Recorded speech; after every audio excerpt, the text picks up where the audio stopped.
대한민국 중심 채널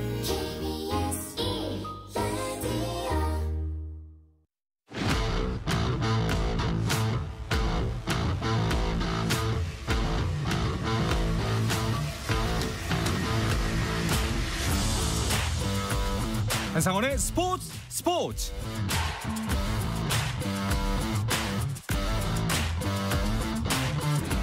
스포츠가 있는 저녁 어떠신가요? 아나운서 한상원입니다. 오늘 하루 이슈들을 살펴보는 스포츠 타임라인으로 출발합니다.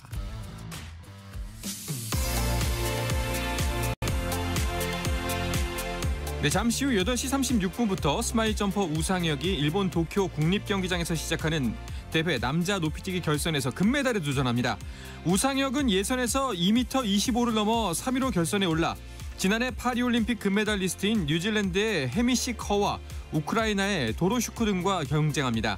한편 이번 대회 육상 장대 높이뛰기에서는 스웨덴의 듀플랜티스가 6m 30의 개인 통산 14번째 세계 신기록을 세우며 세계 육상 선수권 대회 3연패를 달성했습니다.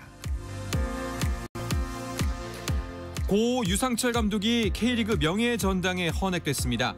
프로축구연맹은 올해 2회째를 맞은 K리그 명예전당 헌액식을 갖고 선수 부문에 김병지, 김주성, 대ያን, 고 유상철, 지도자 부문에 김호원 수원 삼성 감독, 공헌자 부문에 정몽준 대한축구협회 명예회장 등 총 6명을 선정해 이름을 올렸습니다.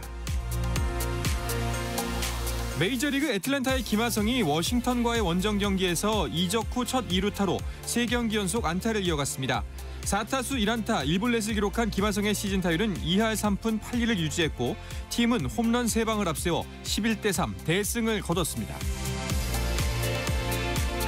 배드민턴 여자 단식 세계 최강 안세영이 2025 세계 배드민턴 연맹 월드투어 슈퍼 750 중국 마스터스에서 일본의 니다이라 나스키를 2대 0으로 이기고 16강에 올랐습니다. 한국 남자 배구 대표팀이 11년 만에 출전한 2025 국제배구연맹 세계선수권 대회에서 남미의 강호 아르헨티나의 세트 점수 1대 3으로 져 조별리그 2연패를 기록했습니다. 지난 14일 첫판에서 유럽의 강호 프랑스에 0대 3으로 완패했던 우리나라는 이로써 남은 경기 결과에 상관없이 조별리그 탈락이 확정된 가운데 모레 핀란드와 마지막 3차전을 치릅니다.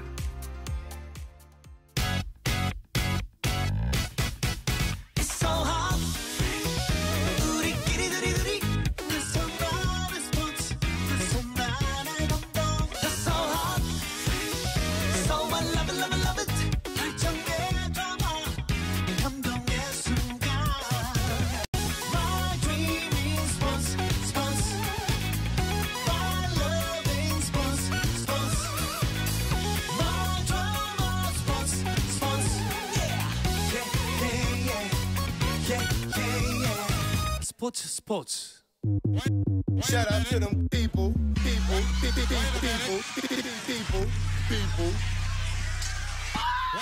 You can catch me. Wait a minute. 다양한 농구 이야기를 전하는 주간 농구 시작하겠습니다. 손대범 농구 전문 기자, 조현일 농구 해설위원, 배우 겸 해설위원인 박재민 씨와 함께합니다. 어서 오십시오. 안녕하세요. 오랜만에 완전체입니다. 아, 누가 이렇게 빠지는 거야 정말. 그러니까요. 정말 나 손들고 계세요. 죄송합니다. 네. 자, 요즘 농구계 최대 이슈라면 신인 드래프트 얼리 엔트리 관련 소식이라고 할 수가 있을 것 같은데요. 이야기부터 먼저 나눠보도록 하겠습니다. 네. 얼리 엔트리 풍년이죠? 그렇습니다. 요즘에 뭐 아마추어 농구장 가면은 둘만 모여도 얼리 엔트리 얘기가 나올 정도로 이 드래프트 소식이 화제인데요. 대학을 마치지 않고 프로에 진출한 선수가 역대 14명으로 역대 최대한 14명으로 알려졌습니다. 뭐 일단 뭐 4학년 정상적으로 마치는 건국대 프레디, 고려대학교 박정원, 그리고 연세대학교 이규태 외에도 이제 대학교를 마치지 않고 출전 나오는 뭐 이유진 선수라든지 뭐 강성욱 선수라든지 이런 또 유망주들이 많이 나오다 보니까 이 드래프트가 벌써부터 큰 흥미를 모으고 있습니다. 네. 그러니까 얼리 엔트리라는 걸 다시 한번 정의하고 넘어가자면은 그 졸업 전에 대학 졸업 전을 지칭하는 거죠? 네, 맞습니다. 대학교에 진학한 경우는 뭐 1학년부터 3학년 그리고 고등학교를 졸업한 선수에게도 해당이 됩니다.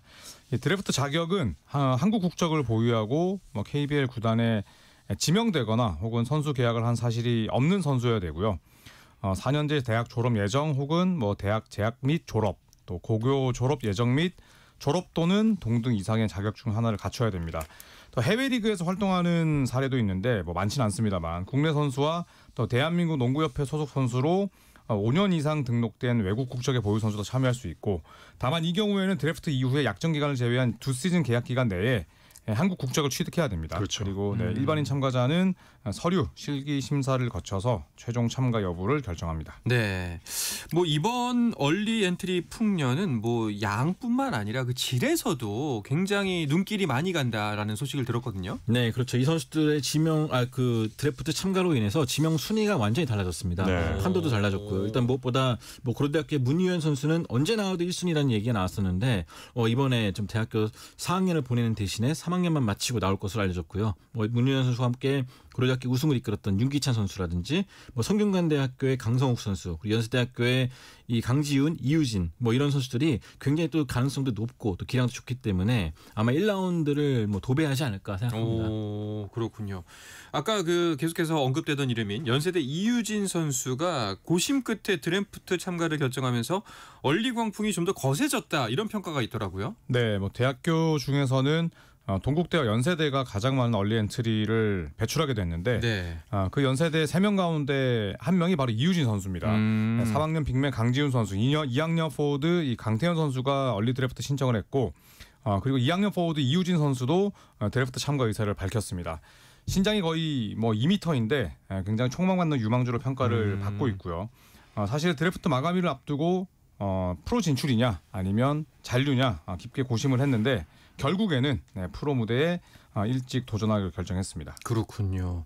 뭐 지난 시간에도 이제 연세대 강지훈 선수가 유망주로서 얼리 엔트리 굉장히 좀 눈길이 가는 제목이다라는 소식을 들었는데 이번에 이유진 선수도 얼리 엔트리 열풍의 마지막 퍼즐이라는 이야기가 나오더라고요. 네, 그렇습니다. 뭐 청소년 대표팀까지 지냈던 유망주 중 한 명이고요. 아까 조현일 위원의 말대로 2m에 가까운 신장에 또 긴 팔에 탄력도 좋습니다. 그래서 듀란트 미님이라고 저는 불렀었는데 그러니까 케빈 듀란트랑 스타일도 비슷하고요. 또 워낙 또 득점력도 좋다 보니까 이 상대가 좀 알고도 막지 못하는 그런 네. 큰 높이와 또 정확도도 갖고 있고요. 무엇보다 또 과감한 그 공격력도 갖추고 있어서 이 승부처에서도 연세대학교를 여러 번 구했습니다. 네. 뭐 이제 대학교 2학년 재학 중인 거잖아요. 네. 그리고 그렇죠. 프로에 가서 더 성장한다면은 뭐 우리나라 장신 포워드 계보를 이어갈 수 있는 선수로 클 수 있을 것 같다라는 생각이 듭니다. 네, 뭐 대학교 선배이자 또 장신 포워드의 뭐 시초는 아니지만 가장 최근에 또 잘하고 있는 선수가 최준용 선수가 있죠. 네. 플레이 스타일은 다르긴 합니다만 2m짜리 뭐 국내 포워드는 야구로 치면 약간 왼손 파이어볼러 같은 느낌. 그렇죠. 흔하지 않죠. 맞습니다. 네, 그렇기 때문에 이유진 선수가 가진 잠재력에 대해서 많은 이들이 열광하고 있고요. 하지만 뭐 고졸 출신이나 혹은 또 얼리 엔트리 선수들, 특히나 저학년 선수들이 받고 있는 평가는 몸싸움이나 파워, 또 근육을 활용하는 방법은 잘 아직까지는 깨우치지 못했다는 평가가 있지만 이건 자연스럽게 또 시간이 해결해줄 문제고요. 아직 나이가 어린 만큼 이런 약점들을 보강할 수 있는 시간도 아주 충분합니다. 그렇군요.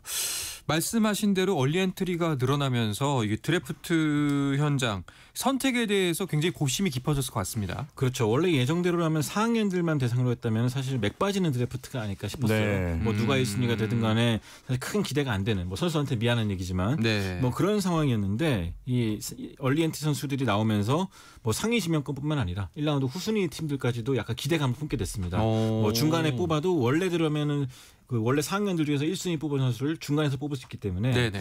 상당히 좀 기대하는 분위기가 좀 있고요. 그렇기 때문에 아마 2라운드 초반까지는 굉장히 모든 팀들이 좀 내년 당장 써먹을 수 있는 혹은 네. 2, 3년 뒤에 기대할 수 있는 유망주들을 다 데려갈 수 있지 않을까 싶습니다. 확실히 인력풀이 많아지니까 이제 팀들에서도 선택의 폭이 넓어져서 뭐 서로 윈윈이 아닌가라는 생각이 드는데 네. 이런 얼리 엔트리는 해마다 늘어나는 추세인가요? 네, 그렇습니다. 그렇죠. 네, 네. 올해 얼리 엔트리가 14명인데요.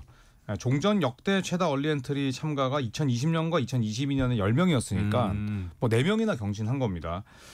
이 얼리 엔트리는 이제 뭐 당연한 수순이 됐고 그리고 또 거스를 수 없는 흐름이 됐고요. 뭐 대학들도 사실 인식이 바뀌고는 있지만 뭐 선수들의 의지를 또 존중할 수밖에 없습니다. 그리고 또 뭐 일각에서는 유리그 대학 무대에서 기량이 뛰어난 선수들은 더 이상 배울 게 없다. 또 이런 평가들이 나왔기 때문인지 해마다 더 늘어나는 추세고 무려 오늘 이번 시즌에는 14명의 얼리 엔트들이 대학을 중도에 그만두고 참가하게 됐습니다.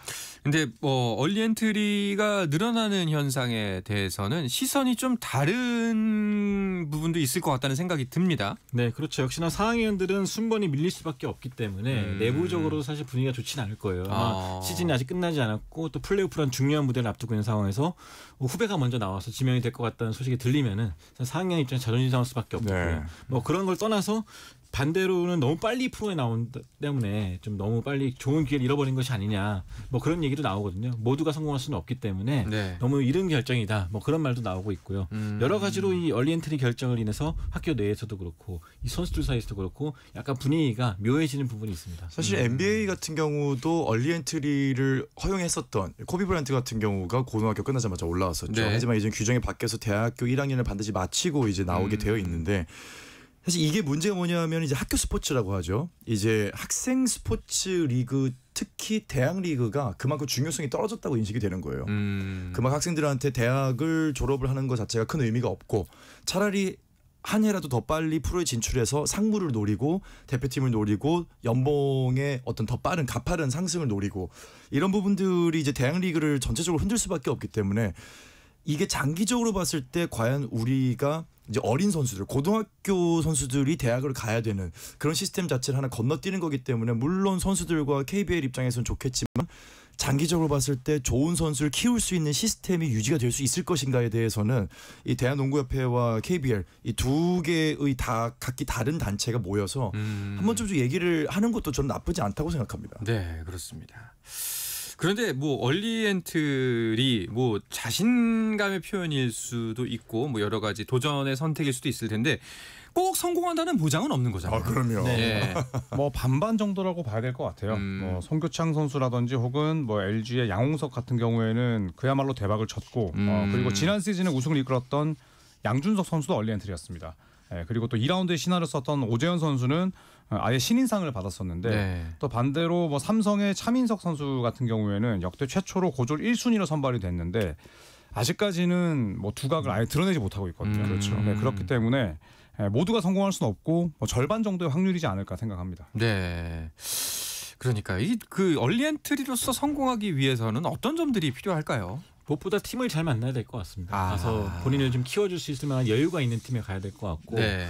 또 본인도 역시나 사실 고등학생이 갑자기 또 어른들 팀에서 직장 생활한다는 게 쉽지가 않잖아요. 그렇죠. 갑자기 한 예, 그렇죠. 19살짜리가 갔는데 30살짜리 아저씨들하고 같이 일을 해야 된다는 건데 예. 그게 본인의 마음도 좀 독하게 먹어야 될 것 같고 갑자기 주어진 자유, 부 그렇죠. 이런 것들을 얼마나 잘 컨트롤하느냐도 제일 중요할 것 같습니다. 그러니까 대학이라고 하는 교두보 없이 100% 통제하에 있다가 100% 책임을 부여받게 되는 거거든요. 그러니까 알아서 해야 되는. 그렇죠. 예. 이 전환의 과정, 4년의 전환의 과정과 성장의 과정을 그대로 포기하고 프로로 진출하는 거기 때문에 이런 부분에 있어서 사실 독해야 됩니다. 무조건 독해야 되고 선수들 중에서 열심히 하지 않는 선수는 없을 거예요. 네. 얼리 엔트리 중에서. 하지만 그 열심히의 종류가 정말 직장 생활하기에 딱 적합한 종류인 건지 주변에도 많이 자문을 구하고 많은 도움을 좀 용기 있게 구하는 자세가 필요할 것으로 생각이 됩니다. 아, 직장인 입장에서 고등학교 졸업하자마자 직장 간다고 생각하면은 아득하네요. 아유, 예. 고3 학생이 갑자기 아나운서 그러니까요. 공채됐다고 생각해보세요. KBS 후배로 들어왔다고 생각해보세요. 아득합니다.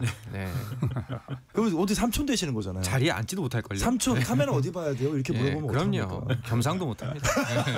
네. 알겠습니다. 자, 이 선수들이 바로 11월에 드래프트를 갔습니다. 그러면 바로 KBL 경기에 투입이 되나요, 이번 시즌부터? 네, 2025 KBL 신인 드래프트는 11월 14일에 열립니다. 그리고 KBL은 이제 약 뭐 한 3주 앞으로 다가왔는데 10월 3일에 개막이거든요.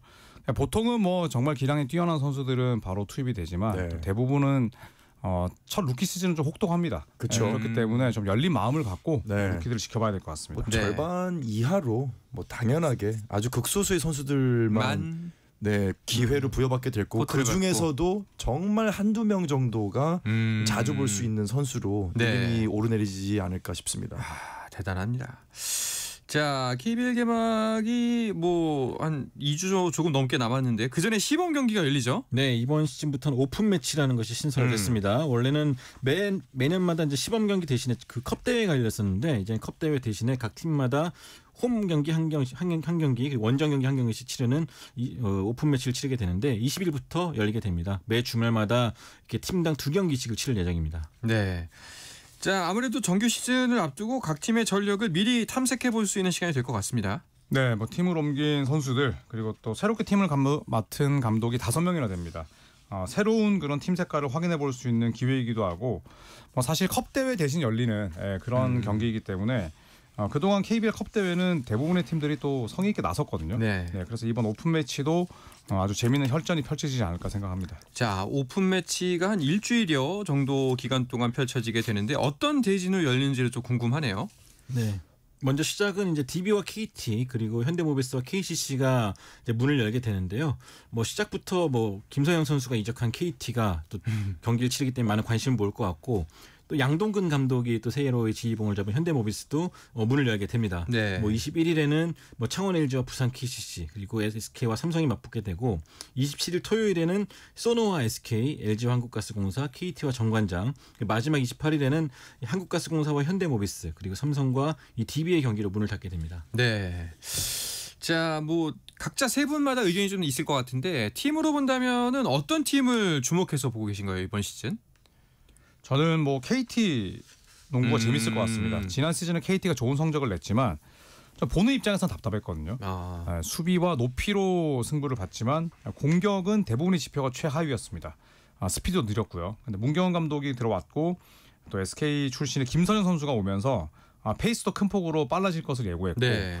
또 뭐 갑자기 포인트 가드와 감독이 바뀐 팀들이 또 지켜보는 재미가 있기 때문에 저는 수원 KT를 꼽겠습니다. 네. 저는 소노 재밌을 것 같습니다. 소노. 네, 오. 어쨌거나 네이던 나이트 NBA 출신의 또 선수가 왔고 저희가 이제 소노에 대해서 사실 신생팀이잖아요. 네. 근데 이 신생팀의 기존에 뭐 물론 있던 선수들이 다 팀만 옮긴 거긴 하지만 기존의 소노의 어떤 약체 이미지에서 뭔가 확 탈바꿈하는 한 해가 되지 않을까. 오, 알겠습니다. 네. 네, 저는 양동근 감독이 현대모비스를 주목하고 있는데 그렇죠. 예. 스타 플레이어 출신이 또 과연 명장이 될 수 있을지 아하. 유재학 감독으로부터 많은 지도를 받았던 인물인데 정말 감독이 되고 싶어 했거든요. 네. 그 오랜 기다림의 끝이 어떻게 나올지 사실 최근에 젊은 감독들이 다 데뷔했다 실패했는데 양동근 감독이 그 뒤를 따를지 아니면 역시나 이름값대로 뭐 정말 팀을 성공적으로 이끌지 너무 기대가 됩니다. 정말 농구를 사랑하시는 분이에요. 그 대표팀에 있을 때도 제일 먼저 나가서 슛 연습하고 제일 늦게까지 슛 연습하고 노력형이었는데 감독의 역할도 그렇고. 네. 그러니까 그렇게까지 오랫동안 정상의 자리에 있을 수가 있지 않았나 그렇습니다. 그 생각이 드네요. 이번 시즌 KBL에 변화된 부분이 있다면 어떤 것들이 있을까요? 뭐 가장 큰 건 이 속공 파울인 것 같습니다. 지난 시즌에 KBL은 속공을 도리어 막는 그런 제도를 네. 갖고 왔었는데 다시 한 시즌 만에 회귀했고요. 이제는 뭐 선수들이 달려 나갈 때 일부러 파울을 끊게 되면 아주 큰 벌칙이 그렇죠. 주어집니다. 무조건. 자유투와 공격권까지 주게 되기 때문에 네. 전체적인 평균 득점이 오르지 않을까 생각을 하고요.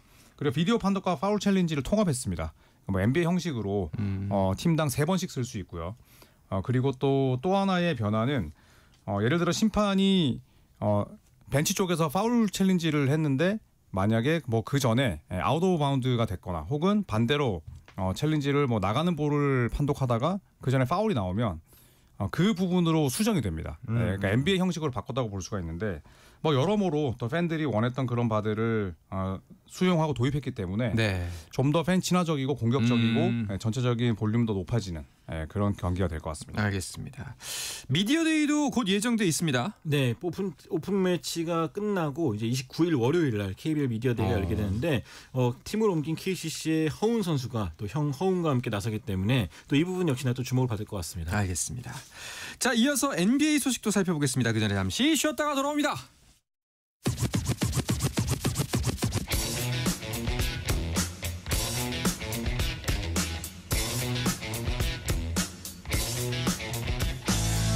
짜릿함이 살아있는 시간. 한상원의 스포츠. 네, 프로야구 경기 상황 간단하게 정리해드리고 농구 이야기 이어가겠습니다. 먼저 어제 승리로 LG와의 경기차를 3경기 차로 좁혀놓은 한화의 경기부터 보겠습니다. 와이스의 선발로 기아를 상대하고 있는데요. 자, 오늘도 와이스는 6회 말 현재까지 마운드를 지켜내고 있고요. 또 타격은 폭발하고 있습니다. 6회 말 현재 기아를 상대로 한화가 8대0으로 앞서가고 있습니다. 자, 그렇다면 선두 LG의 경기 상황은 어떨까요? 상대는 가을 야구를 향한 발걸음을 재촉하고 있는 4위 KT로 손주영 대 헤이수스의 선발 대결로 오늘 경기는 시작이 됐습니다. 하지만 지금 비 때문에 경기가 잠시 지연된 걸로 보이고요. 3회 말 현재 LG가 2대1로 한 점 차로 리드하고 있습니다. 이어서 가을 야구 문턱에서 서로를 넘어서야 할 두 팀의 대결입니다. 롯데 대 삼성의 경기인데요. 롯데가 선취점을 내면서 앞서갔습니다만 4회 삼성에게 2점 역전을 당했었습니다. 하지만 6회 초 롯데가 추가 득점에 성공을 하면서 3대2로 점수가 역전된 상황입니다. 다음은 SSG 대 NC의 경기를 보도록 하겠습니다. 창원에서 펼쳐지고 있는데요. 8회 말까지 경기가 펼쳐졌고요. SSG가 7대2로 NC를 5점 차로 앞서고 있습니다. 마지막으로 키움 대 두산의 경기입니다. 자, 잠실에서 펼쳐진 경기 8회 말이 진행 중이고요. 키움이 두산을 상대로 3대1로 리드하고 있습니다. 자, 다시 농구 이야기로 이어가 보도록 하죠. 자, 주간 농구 손대범 농구 전문 기자, 조현일 농구 해설위원, 배우 겸 해설위원인 박재민 씨와 함께하고 있습니다.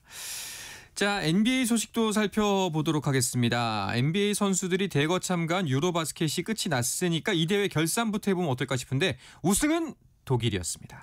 저한테 박수 안 칩니까? 박수. 네. 완벽했습니다. 네. 네. 제가 드릴 수 있는 최대한의 박수입니다. 정말 네. 국제 무대에 특화된 슈레더가 진짜 놀랄만하죠. 엄청났죠. 네. 뭐 티르키예를 88대 83으로 꺾고 유럽 농구 정상에 올랐습니다. 93년 이후 두 번째 유로바스켓 유럽 정상에 오른 것인데 아까 박재민 의원의 말대로 MVP는 데니스 슈로더 선수가 따냈습니다. 그렇습니다. 이 슈로더 선수가 독일 대표팀 유니폼만 입으면 펄펄 나는 건가요? 그렇죠. 2023년 농구 월드컵도 독일이 우승했는데 네. 이때도 파이널 MVP. 2024 파리 올림픽에서는 무려 베스트 5. 그때 독일은 4위였고요. 그리고 이번에 유로바스켓까지 우승으로 이끌고 또 MVP. 그래서 지금 현지에서는 데니스 슈로더가 농구 명예의 전당에 헌액될 것이다. 이렇게까지 이야기를 하거든요. 네. 결국 국제 무대에서 활약을 하기 때문인데 이 데니스 슈로더가 인터뷰를 했습니다. 본인이 14살 때 덩 노비츠키가 2008년 베이징 올림픽에서 뛰는 걸 보면서 꿈을 키웠다. 그런 이야기를 했었고 또 아무래도 피바 무대가 NBA보다는 데니스 슈로더의 장점이 발휘되기가 쉽습니다. 뭐 스크린을 활용하는 플레이라든지 또 NBA처럼 무턱대고 뛰기보다는 철저한 패턴 플레이를 가져가기 때문에 상대적으로 3점이 약한 슈로더가 피바 무대에서 훨씬 더 날 수 있죠. 네, 그리고 또 어릴 때부터 그 고치시켰던 애국심이 또 책임감으로 이어지는 것 같아요. 그래서 데니스 슈로더의 이 국제 무대 활약은 고트다. 이렇게 표현할 수 있습니다. 알겠습니다. 말씀해 주신 것처럼 결승전에서는 튀르키예가 올라갔습니다. 튀르키예도 대단하네요. 네, 이번 튀르키예 선발 그 행보를 보면서 다음 시즌 휴스턴 로켓츠까지 기대하게 만들었는데 가장 큰 이유는 역시나 튀르키예 골밑을 맡았던 생군 선수입니다.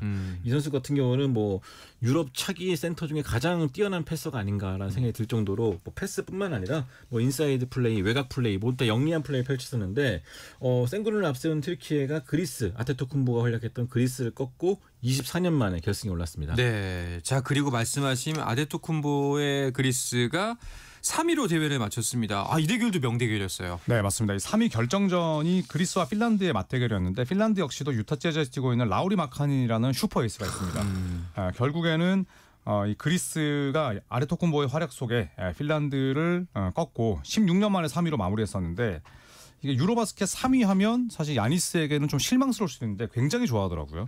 네, 그만큼 유로바스켓에서 입상을 한다는 것 자체가 큰 의미가 있다는 걸 대단한 의미가 느꼈습니다. 있고 엄청 울었어요. 인터뷰 중에. 확실히 그 쉽지 않은 경쟁이잖아요. 네, 그렇죠. 예. 뭐 축구도 유로 2000 뭐 그런 거 있잖아요. 유로 2004 어소캐프트. 죄송합니다. 2002년은 25년 전 이야기인데요, 선생님. 그때 클로이 베르트가 있었죠. 네. 그런 대회 있잖아요. 그런 네네. 대회가 월드컵보다 우승이 힘들다고 하잖아요. 네. 그러니까 그런 거랑 마찬가지로 이런 거 말씀하시는 것 같은데. 제가 시겁했습니다. 그때 뭐 올리버 칸 막 이런 세대 아니에요? 그때 일단 네. 패트릭 클로이 베르트 있었죠. 아무튼 그 당시부터 유럽 경쟁이 더 치열한데 네. 농구도 마찬가지가 되는 것 같습니다. 알겠습니다. 나중에 뭐 스포츠 7080 이런 데서 한번 나가보세요. 거기 하면은 되게 패널로 환영받을 것 같은 느낌입니다. 네.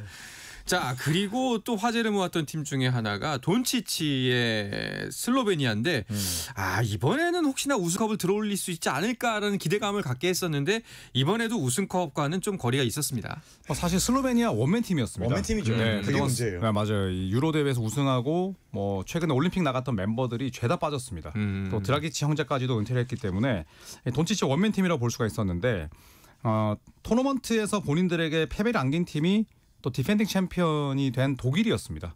네, 그래서 어느 정도는 또 납득할 수 있는 그런 결과였고 돈치치는 이번 유로바스켓 7경기 평균 33.3분을 뛰었는데 출전 시간보다 득점이 더 많았습니다. 34.7득점, 3점 슛은 매 경기 3.6개를 넣었고 리바운드 8.6개, 어시스트 7.1개, 스틸 2.7개 이렇게 기록을 했습니다. 뭐 1분당 1점 이상을 기록을 했고 일각에서는 와 돈치치가 이렇게 수비를 잘했다고 뭐 이런 평가를 할 정도로 네. 공수 양면에서 책임감을 갖고 뛰었습니다. 살배지의 정말 살배지의 역량이 네. 여실히 드러나는 네, 네. 정말 몸이 아주 날렵해졌습니다. 그렇군요. 야, 이번 시즌 LA도 좀 기대가 됩니다.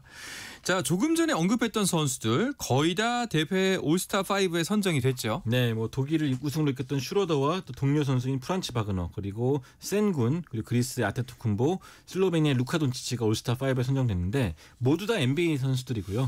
뭐 이 팀 자체가 또 베스트 5가 NBA 팀이라고 해도 과언이 아닐 정도로 막강한 위력을 발휘했습니다. 만약에 이렇게 5명이 팀을 결성하면 한 어느 정도 성적 거둘 것 같으세요? 싸울 것 같습니다.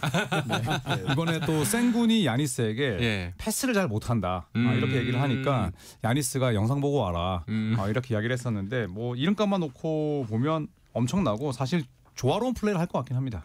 야, 그래도 이 정도 팀이면 저는 우승은 좀 힘들지 않을까. 야, 이게 왜냐하면 참 재밌는 게요. MVP가 슈로더잖아요. 네네. 슈로더는 대표적인 NBA 전임맨이거든요. 네네. 팀을 옮겨다니는 선수인데 그런 걸 보면 이 유로바스켓은 정확하게 피바 룰에 특화된 리그이고 거기에 특화된 선수들이고 이 선수들을 데리고 NBA에 왔을 때는 사실 같은 중국 음식이지만 하나는 호텔 또 하나는 어떤 동네에서 둘 다 유명한 맛집인데 네네네. 조리법이 좀 다르잖아요. 그런 것처럼 집중하는 바가 좀 다르기 때문에 5명을 놓고 본다면 몇 면으로 봤을 때는 멋지지만 우승까지는 힘든 멤버이지 않을까. 진짜 NBA 대단하네요. 알겠습니다.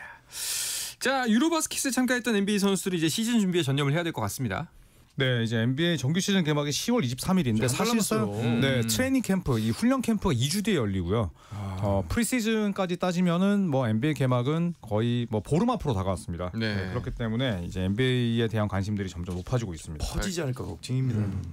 마지막으로 NBA 소식이 하나 있는데 그 이면 계약 논란입니다. 이게 어떤 일인지 간략하게 설명을 해주시죠. 네, 카와이 레너드가 속한 이 클리퍼스 구단주가 네. 스티브 발머인데 그 발머 구단주가 투자한 그룹에 이 레너드가 홍보 대사로 가 있습니다. 그런데 홍보를 일절하지 않고 어마어마한 돈을 받았다는 정황이 있거든요. NBA 사무국이 조사에 나섰지만 이 NBA 사무국의 별명이 솜방망이 징계로 유명합니다. 네. 그렇기 때문에 유야무야 넘어가지 않을까. 이면 계약에 대한 명확한 증거를 찾기는 좀 어려운 상황입니다. 알겠습니다. 만약에 사실로 밝혀진다면 좀 논란이 있을 것 같습니다. 자, 그러면 이야기를 끝으로 주간 농구 마무리하도록 하겠습니다. 손대범, 조현일, 박재민 씨 오늘도 너무너무 고맙습니다. 감사합니다.